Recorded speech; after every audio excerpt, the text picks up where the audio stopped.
1993. It's not just a number, it's a final count. A ledger of stolen lives. And behind it stands a single man. A man whose name you probably don't know, but absolutely should. Because this man was responsible for more confirmed child murders than any other person in recorded history. More than Bundy, more than Dahmer, more than Gacy, more than all of them, combined. So why haven't you heard of him?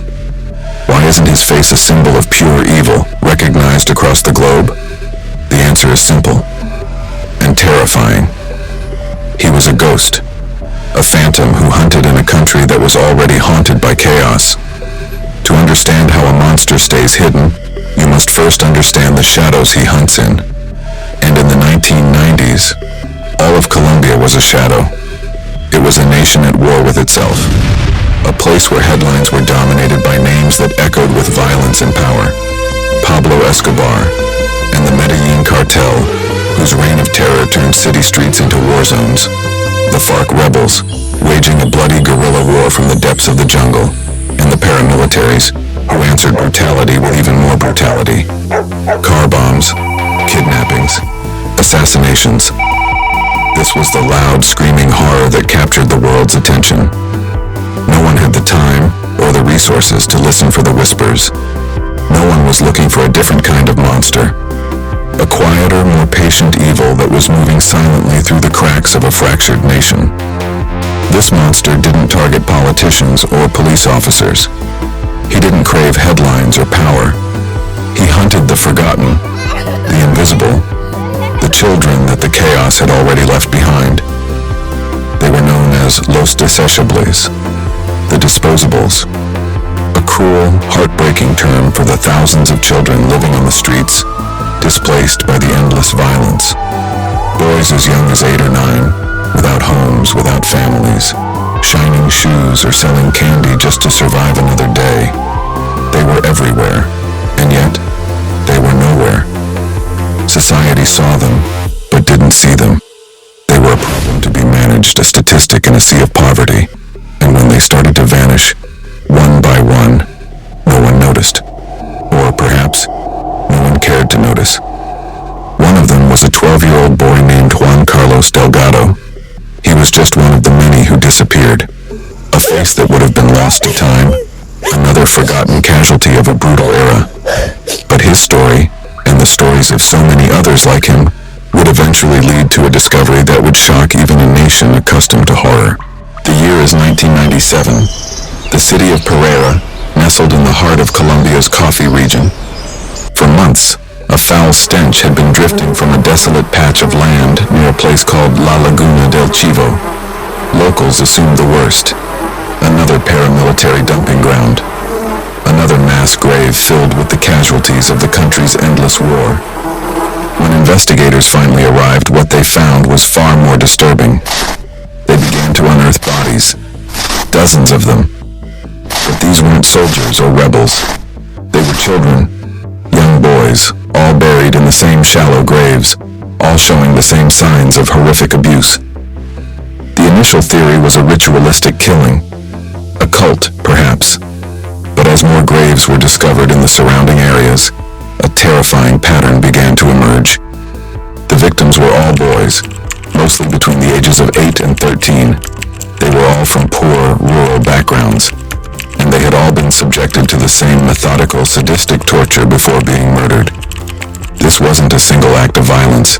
This was a collection, a gallery of death, curated by a single, meticulous artist of pain. The police in Pereira were horrified. They had stumbled upon the work of a serial killer, a phenomenon almost unheard of in Colombia at the time. But the true scale of the nightmare was still hidden. As they began to share their findings with other jurisdictions, a chilling realization rippled through the country. The boys in Pereira weren't the only ones. Similar graves were being found all across Colombia, in Valle del Cauca, in Risaralda, in Caldas. It was as if a plague was silently sweeping through the nation, claiming its most vulnerable victims. The investigators were facing an impossible task. They were hunting a ghost, a killer with no name, no face, and no apparent motive. A predator who moved city, leaving a trail of bodies that no one had connected. Until now. They didn't know it yet, but they were on the verge of unmasking the most prolific serial killer in modern history. A man who would come to be known by a simple, chilling nickname, La Bestia, the Beast. Before the monster had a name, before he was a ghost haunting the headlines, he was just a whisper in the lives of the forgotten. To understand the true horror of his crimes, we can't start with him. We have to start with them. With the boys he hunted. Boys who lived in a world that had already turned its back on them. They were called Los Desechables, the Disposables. A name that sounds like a punch to the gut. A cruel label for a generation of children set adrift by a country consumed by war. Imagine a boy. Let's call him 12. His name is Juan Carlos Delgado. He isn't just a statistic in a long list of victims. He's a kid. A kid who should be in school, kicking a soccer ball, worrying about homework. But that's not his reality. His world is the dusty streets of a small Colombian town. His classroom is the crowded marketplace. His job, to survive. Maybe he shines shoes. Maybe he sells little packets of candy for a few pesos. Enough to buy a piece of bread. Enough to make it to tomorrow. His parents are probably farmers driven from their land by the endless fighting between the government and the FARC rebels. Or maybe they moved to the city looking for work that never came. So Juan Carlos does what he has to do. He works. He's a good kid. He sends what little money he makes back to his family. He's the man of the house, even though he's still just a boy. Now imagine that boy disappearing. One day he's there. The next he's gone. What happens? Do the police launch a massive search? Does his face appear on the nightly news? No. In the Colombia of the 1990s, a missing street kid is just another missing street kid. There's no national database for missing persons. The police in one town don't talk to the police in the next. And besides, they have bigger problems. A car bomb just went off in Bogota. A politician was just assassinated. The drug cartels are at war. Who has time to look for one poor boy? The families might search. They might ask around. But they're powerless. They have no money, no influence. They're just another voice lost in the roar of a country tearing itself apart. So they wait, and they hope. And eventually that hope begins to fade, replaced by a cold, quiet grief. This was the world that Luis Garavito moved through. A world of invisible children. He didn't have to break into houses or snatch kids from their beds. He just had to walk through a town square. He just had to offer a piece of candy, a small toy, a few pesos. To a boy like Juan Carlos, a boy who had nothing, that small act of kindness was everything. It was a lifeline. It was a reason to trust. And that trust was a death sentence. Garavito was a master of disguise. One day he was a priest, his voice soft and soothing. The next, he was a charity worker, promising a hot meal and a safe place to sleep. He could be a farmer, a salesman, a homeless man. He could be anyone. He was a chameleon, blending into the background, his true intentions hidden behind a mask of kindness. He would approach these boys, these desechables, and he would talk to them. He would listen to their stories. He would learn their names. He would make them feel seen. For a boy who had spent his life being ignored, that attention was intoxicating. It was a powerful drug, and Garavito was the one who controlled the supply. Once he had their trust, he would lead them away to a quiet field, a dense patch of woods, a place where no one would hear them scream. And there, the mask would come off. The kindness would evaporate, replaced by a cold, methodical cruelty that is almost impossible to comprehend. He would torture them for hours, and then he would kill them. He did this again and again and again. For 7 years, he moved from town to town, from city to city, a ghost, leaving a trail of bodies that no one was connecting. The police in one town would find a body. They would open a case, and then the trail would go cold. They didn't know that the same man was doing the same thing, just a few miles down the road. In their town, sheer scale of it is staggering. He operated in over 59 towns, all across Colombia. He was a traveling salesman of death, and his customers were the children that no one was looking for, the children that no one would miss, the disposables. It's a chilling thought that a man could commit such unimaginable evil for so long in plain sight.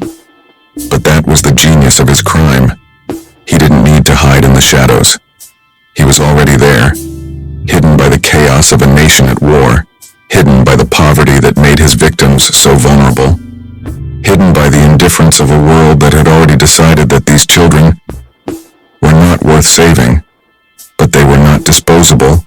They were sons. They were brothers. They were children with hopes and dreams. They were boys like Juan Carlos Delgado, and their stories, their stolen lives, would eventually cry out from the shallow graves where they were buried. A silent scream that would finally force a nation to confront the monster that had been living in its midst. A monster that had been hunting its most precious resource, its future. The hunt for the ghost was about to begin. But no one could have imagined the face that was waiting for them at the end of the trail. The silent scream of the missing boys finally found a voice in February 1997. It wasn't a cry for help, but a smell. A foul, sickly sweet stench that rolled down from the hills surrounding Pereira, a city that, like so many in Colombia, had learned to live with the constant hum of violence.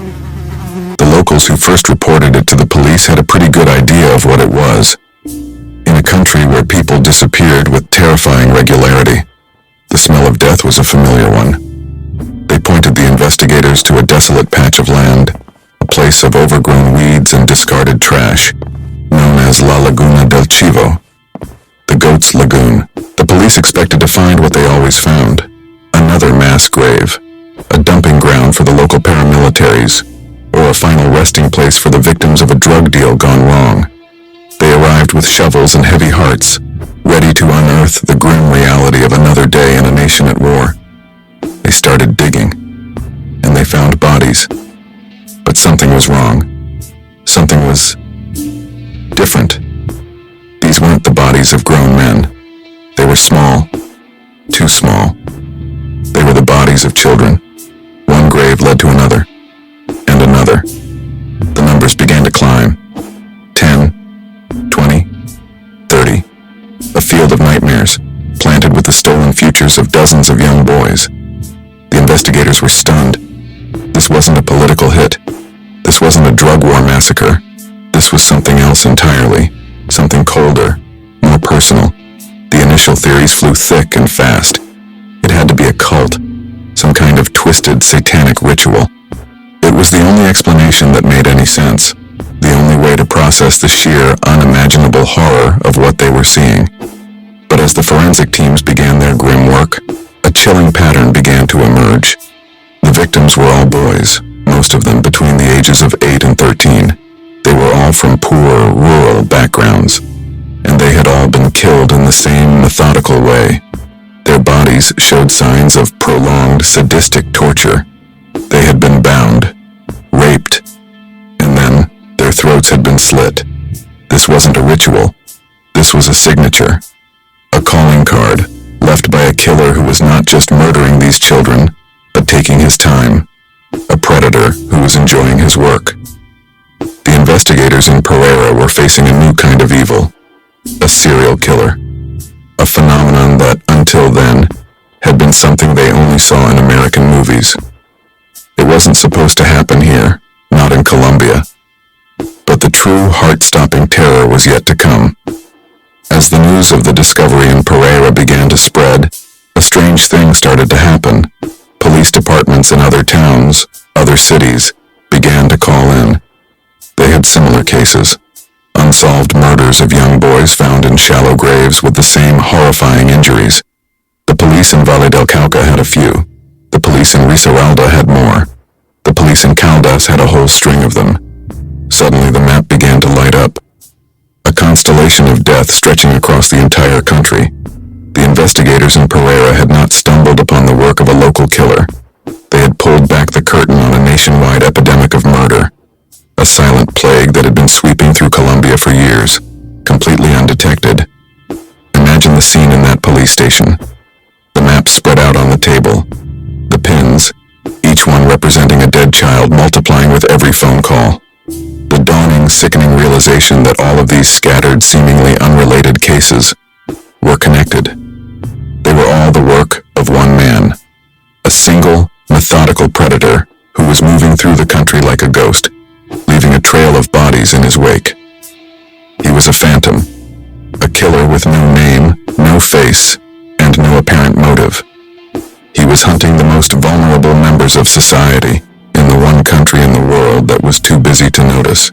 He was a monster, hiding in plain sight, and the police had no idea who he was, or where he would strike next. This was the climax of Act 1, the moment when the mystery was no longer a local one, but a national one. The moment when the investigators realized that they were not just hunting a killer, but a ghost.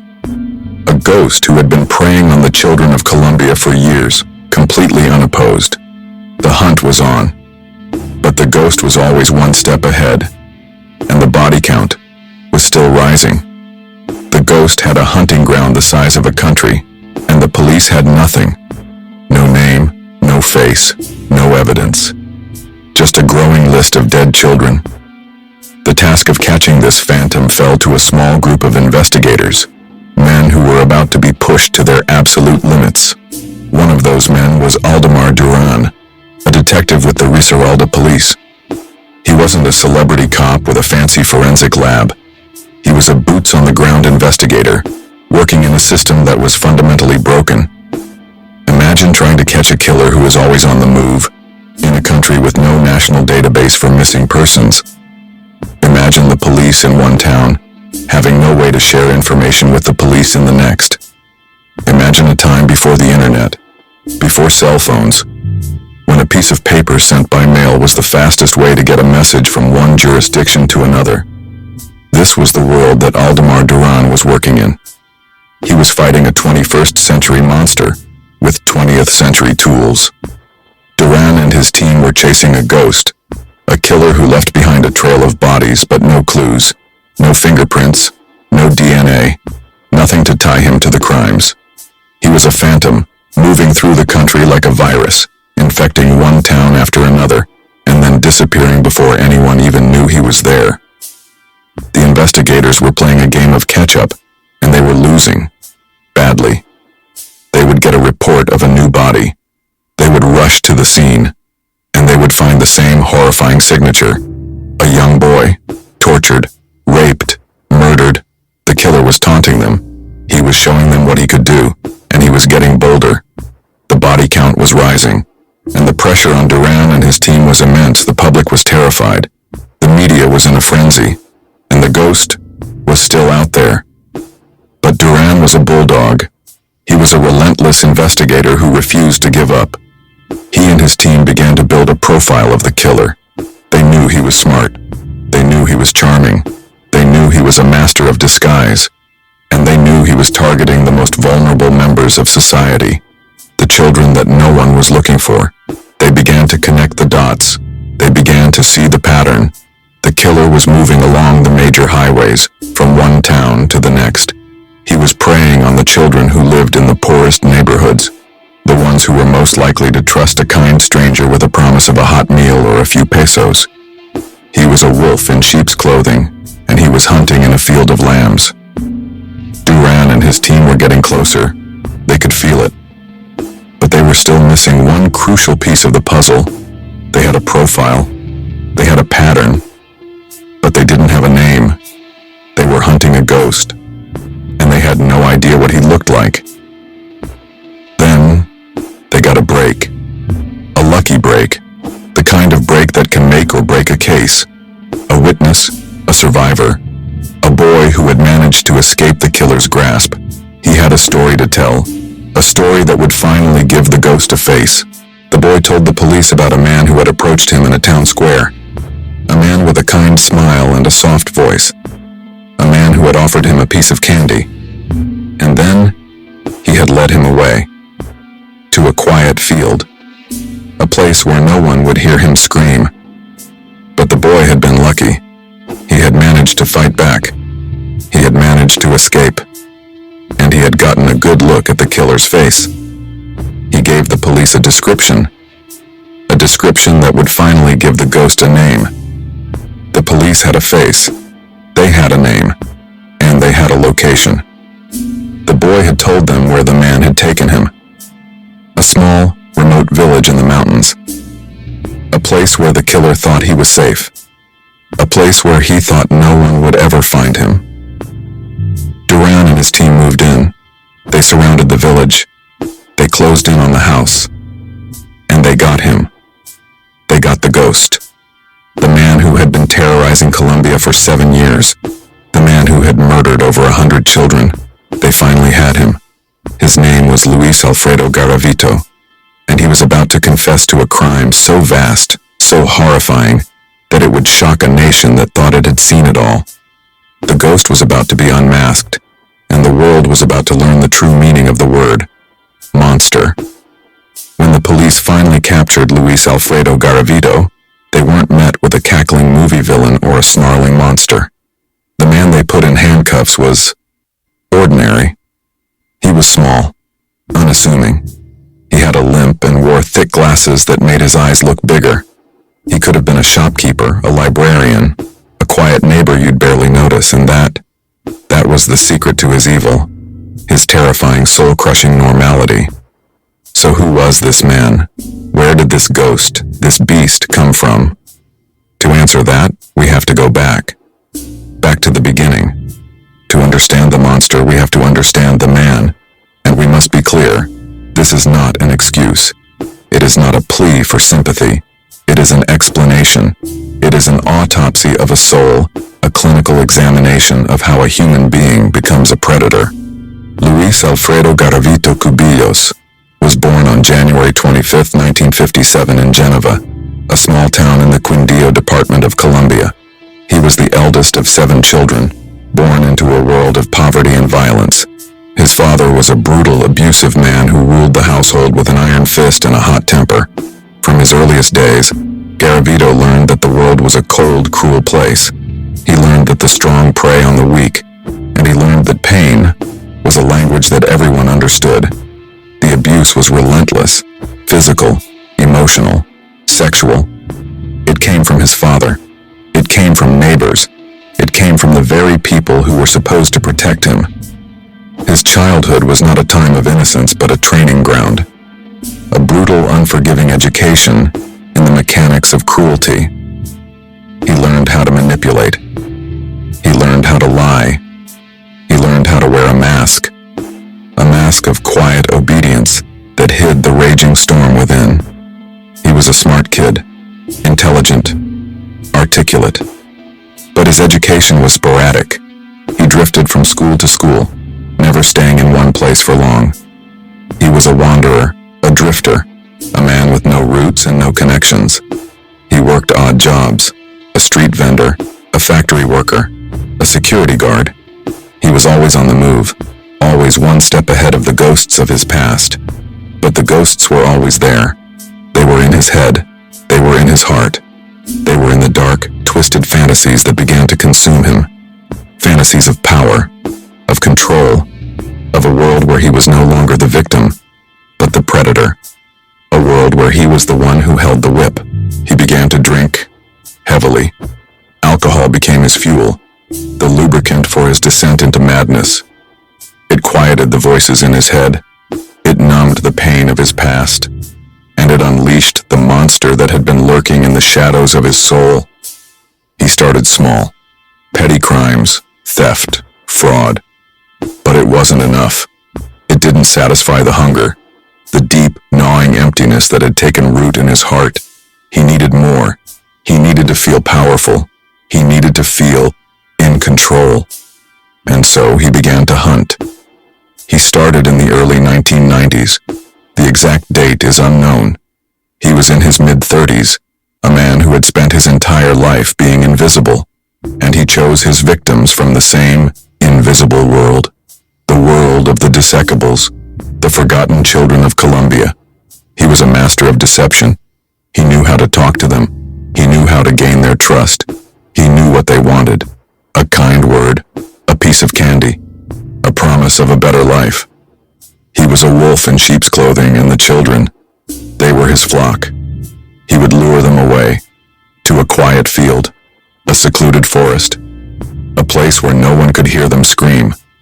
And there, the mask would come off. The gentle stranger would disappear, and the monster would emerge. He would torture them for hours. His methods were sadistic, calculated. He was a meticulous artist of pain, and the children, they were his canvas. He would bind them, rape them, and then he would kill them. He kept souvenirs, little trophies from his hunts, a piece of clothing, a small toy, a lock of hair. He was building a collection, a monument to his power, a testament to his control. For 7 years, he moved through Colombia like a phantom, a ghost, leaving a trail of bodies in his wake. He was a predator, hiding in plain sight, a monster, wearing the mask of an ordinary man, and no one had any idea. This was Luis Alfredo Garavito, the man behind the mask, the ghost who had been haunting the children of Colombia. He was not a supernatural entity. He was not a demon from another world. He was a man, a product of his environment, a creation of a world that had taught him nothing but violence and pain. And now, he was in custody. The ghost was in a cage, and he was about to do something that would shock the world.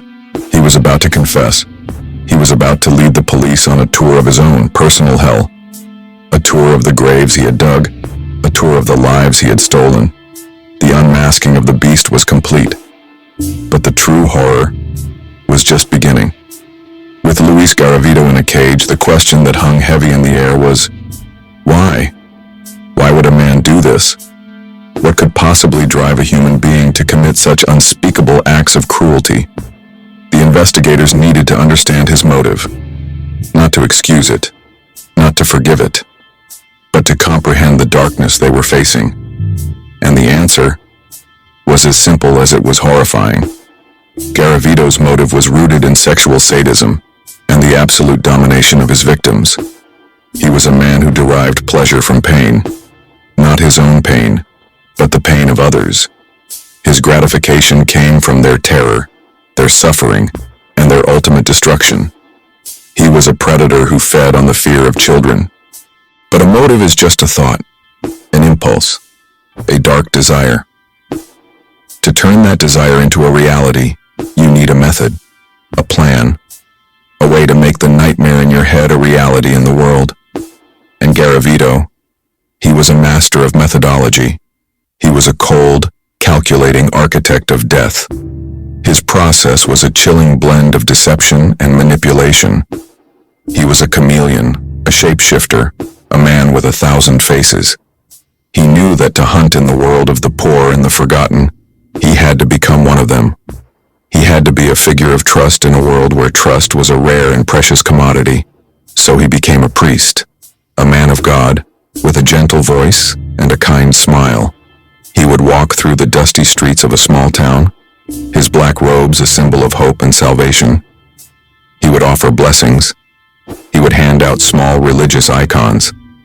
And he would gain the trust of the parents, the elders, the very people who were supposed to protect the children he was targeting. Or he would be a monk, a holy man, on a journey of spiritual enlightenment. He would speak of peace and love. He would offer to teach the children about the scriptures. He would become a beloved figure in the community, a man that no one would ever suspect. Sometimes he was a disabled man, limping through the streets, his body frail and broken. He would elicit sympathy. He would make people feel sorry for him. He would become the one who needed protection, and in that moment of vulnerability, he would strike. Other times, he was a charity worker, a man with a clipboard and a promise of a better life. He would set up a fake foundation. He would promise food, shelter, and education. He would become a beacon of hope in a world of despair. These were not just disguises. They were weapons, tools of his trade. He was a master of psychological warfare, and he used his appearance to disarm his victims, to lower their guard, to make them feel safe in the presence of a monster. Once he had the trust of the community, he would move on to the next phase of his plan, the lure. He would target the most vulnerable children, the ones who were hungry, the ones who were lonely, the ones who were desperate for a kind word or a friendly face. He would offer them small gifts, a piece of candy, a soda, a few pesos. To a child who had nothing, these small tokens of generosity were a fortune. They were a sign that this man, this kind stranger, was different, that he was someone they could trust, and that trust was a trap. Once he had their confidence, he would lead them away, to a secluded location, a place far from prying eyes, a place where their screams would be swallowed by the silence of the countryside. And there, in the quiet solitude of his killing ground, the final phase of his methodology would begin. To satisfy his sadistic sexual fantasies, motive, he implemented a calculated process of deception and torture, methodology. After luring the children to secluded locations, he would bind them, rape them, and murder them by slitting their throats or stabbing them. The bodies show consistent signs of prolonged torture before death. He was a meticulous killer. He was organized. He was disciplined.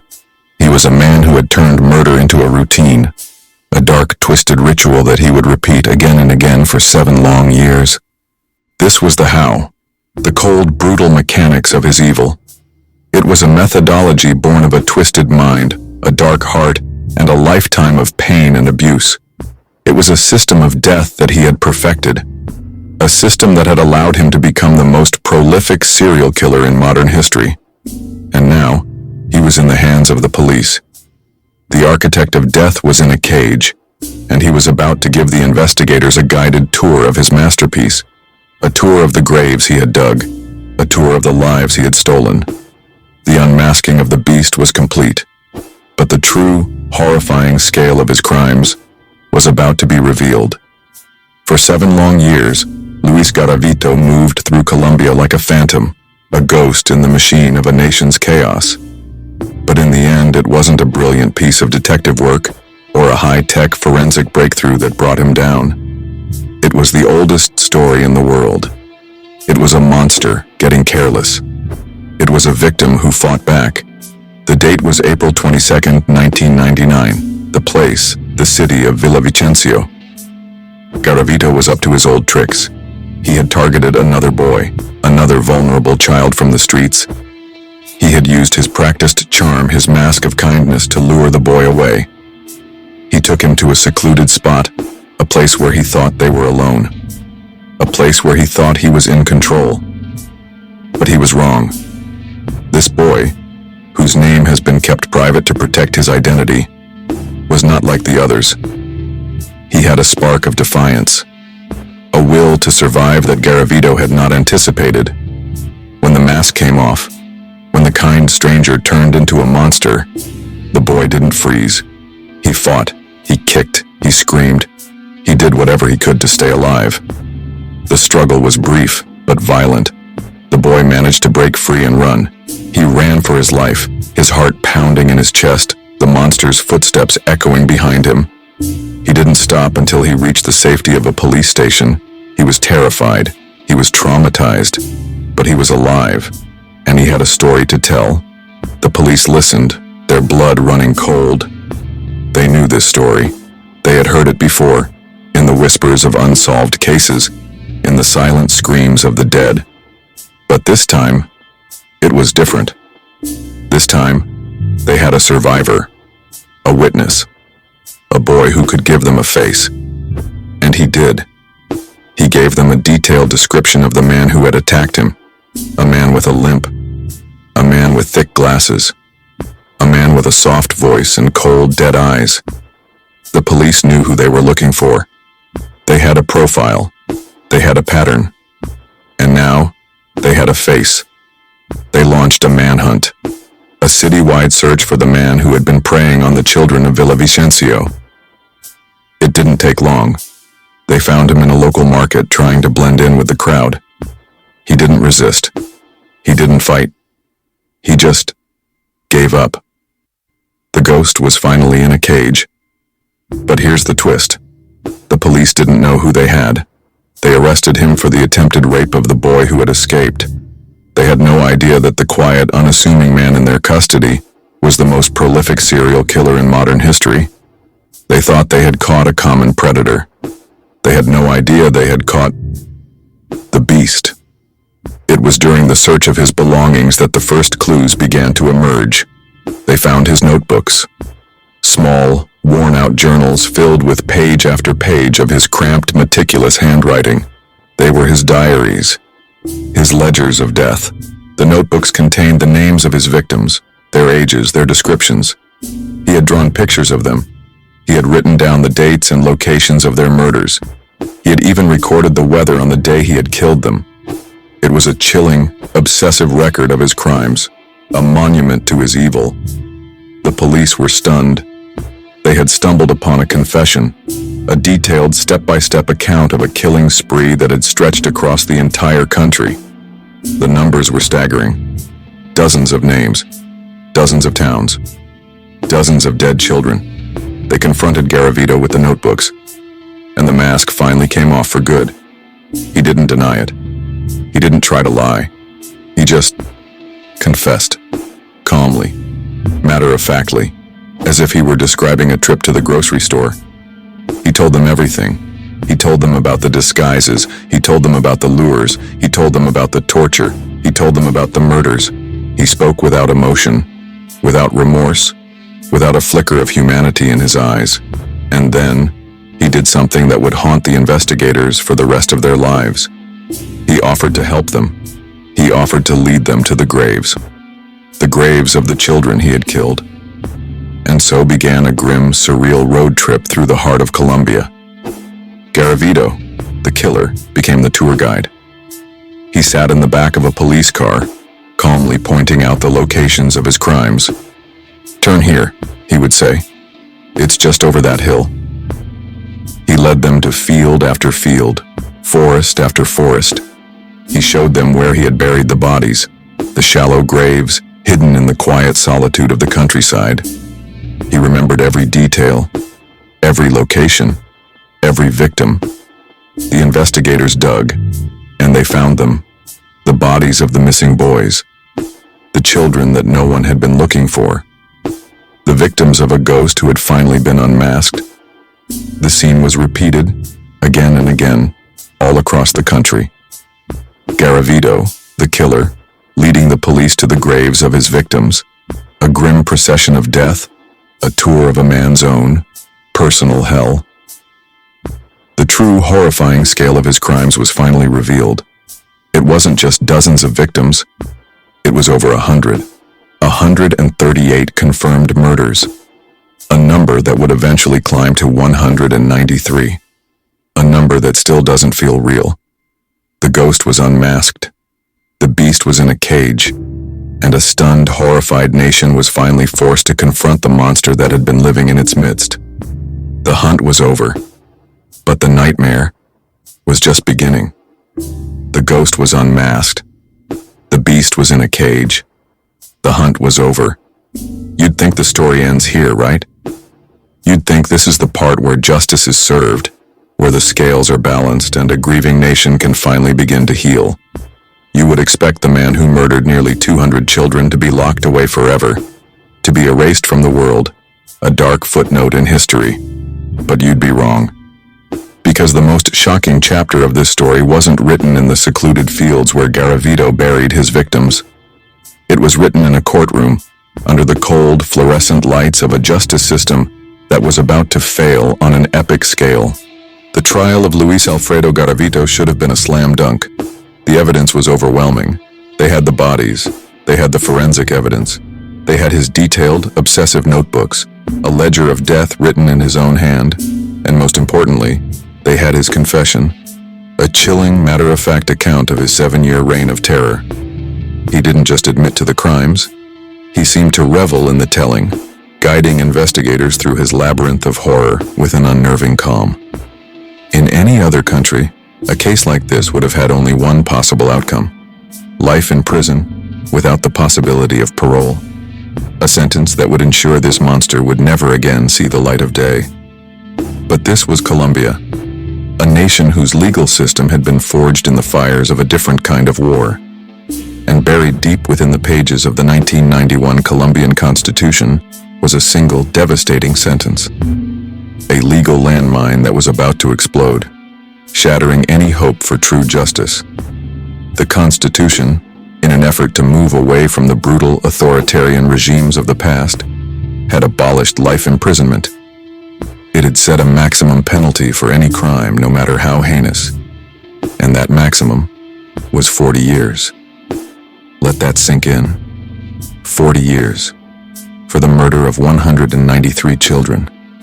For 7 years of calculated, sadistic torture. For a crime so vast, so monstrous, that it almost defies comprehension. The law, in its blind bureaucratic wisdom, had decided that 40 years was enough. It was a sentence that equated the murder of nearly 200 children with a single common crime.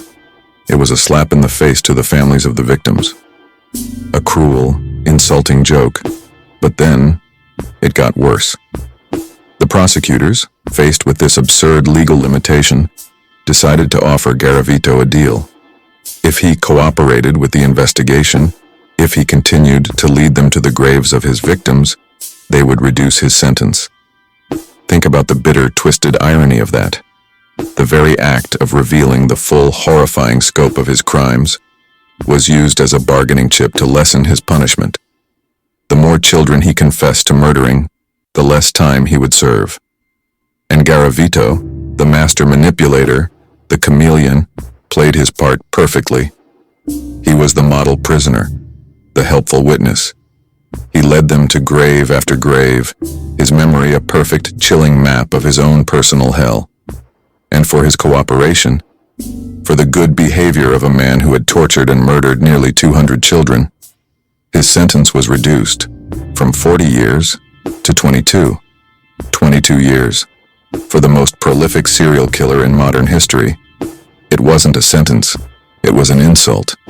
A declaration that the lives of those 193 children were worth less than 2 months of prison time each. The news hit the Colombian public like a physical blow. There was outrage. There was disbelief. There were protests in the streets. How could this happen? How could a system be so broken, so blind, so utterly incapable of delivering even a semblance of justice? For the families of the victims, the pain was unimaginable. They had endured the horror of losing their children. They had lived through the nightmare of the investigation. They had held on to the hope that in the end, there would be some form of reckoning. And now, this. They were told that the man who had stolen their sons, the man who had ripped their families apart, could one day walk free. That he could be back on the streets before he was even an old man. This was the final act of the camouflage of chaos. The chaos wasn't just in the streets, in the jungles, in the endless war against the drug cartels. It was in the very heart of the system. A legal framework so preoccupied with political violence and narco-terrorism that it had no concept of how to deal with a predator like Garavito. The system was blind to his crimes as he committed them, and it proved utterly incapable of punishing him after he was caught. The ghost had been unmasked. The beast was in a cage. But in the end, it was the system itself that had failed. It had failed the children. It had failed the families. It had failed the nation. And as the courtroom doors closed, and the families were left to grapple with their grief and their anger, a chilling new reality began to set in. Justice had been denied, and the monster who had haunted their lives now had a release date. The silence that followed was not one of peace, but of a deep, unsettling fear. The fear of what would happen when the beast was let out of his cage. The courtroom doors closed, but the story was far from over. In the real world, a verdict is not an ending. It's the beginning of something else. The long, painful, and often messy process of trying to live with the aftermath. For Colombia, the Garavito case left a deep, gaping wound, a scar on the national psyche. How does a country even begin to heal from a trauma this immense? How do you make sense of a crime that defies all sense?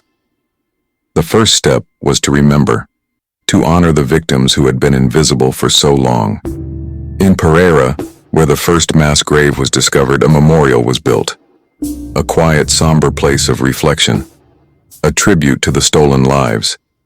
It was a small gesture, but a powerful one.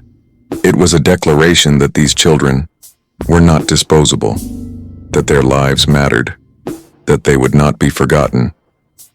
The case also forced a painful, long overdue conversation. The outrage over Garavito's sentence echoed through the halls of power. The public demanded change. They demanded a justice system that was capable of dealing with a monster like him. And slowly, grudgingly, the system began to respond. The laws were debated. Reforms were proposed. The 40-year cap on prison sentences, the legal loophole that had allowed Garavito to escape true justice, was finally, after years of public pressure, abolished. It was a victory, of sorts. A sign that the voices of the victims had, in some small way, been heard. But even as the country tried to move forward, a dark, unsettling question began to linger. A question that whispered in the shadows of the official narrative. A question that suggested that the horror of the Garavito case might be even worse than anyone had imagined. The question was this: was he alone? Could one man, a drifter with no resources and no connections, really have committed all of these crimes by himself? Could he have moved through the country with such ease for so long without any help? Could he have been responsible for the deaths of nearly 200 children in over 59 towns without anyone ever noticing? The official story was that he was a lone wolf, a solitary predator, moving through the shadows of a nation in chaos. But some investigators, some journalists, were not so sure. They began to dig deeper. They began to uncover whispers of something more, something bigger. A network, a criminal enterprise, specializing in the trafficking and exploitation of children. And then, a bombshell, a confession. But it wasn't from Garavito. It was from another man, a man named Pedro Pablo Ramirez. Ramirez, a known criminal, confessed to some of the murders that had been attributed to Garavito. He told the police that he was part of a gang that had been kidnapping, torturing, and murdering children for years. Suddenly, the neat, tidy narrative of the lone wolf began to unravel. Was it possible that Garavito was not the only monster? Was it possible that he was just one small part of a much larger, much more terrifying conspiracy? The questions were explosive, but the answers were never found. Ramirez's confession was eventually dismissed. The official story held firm.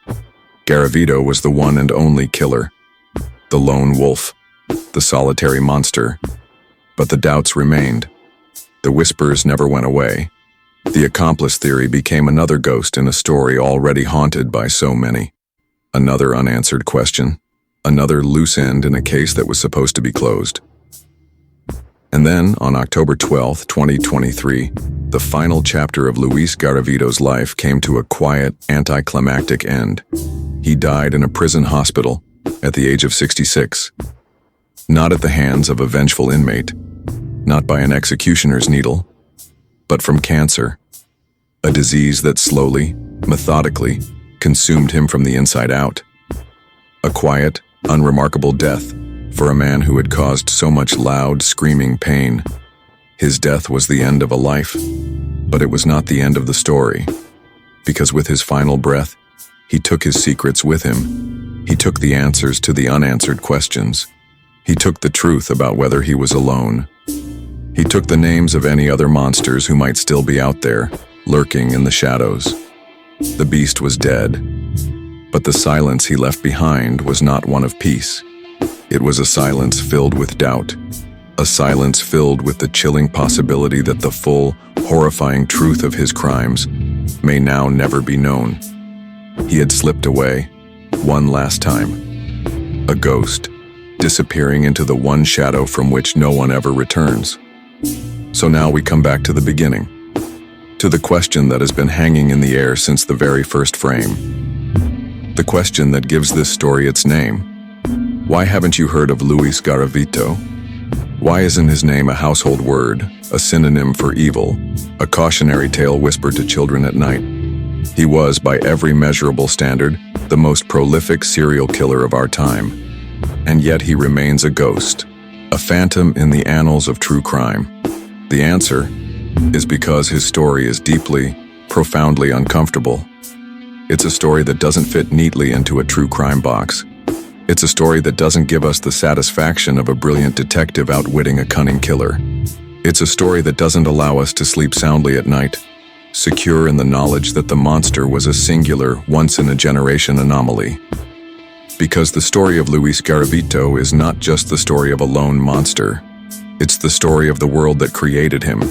It's the story of the societal conditions that allowed him to flourish, unchecked, for 7 long years. It's a story that implicates everyone. And that is a truth that most of us would rather not face. We know the names of Bundy and Dahmer and Gacy.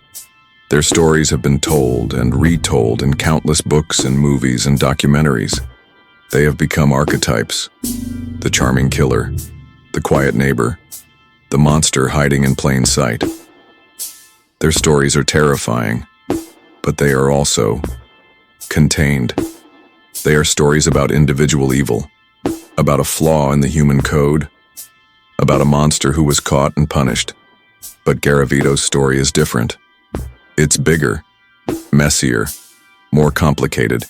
You cannot tell his story without telling the story of 1990s Colombia. You cannot understand his crimes without understanding the chaos that surrounded them.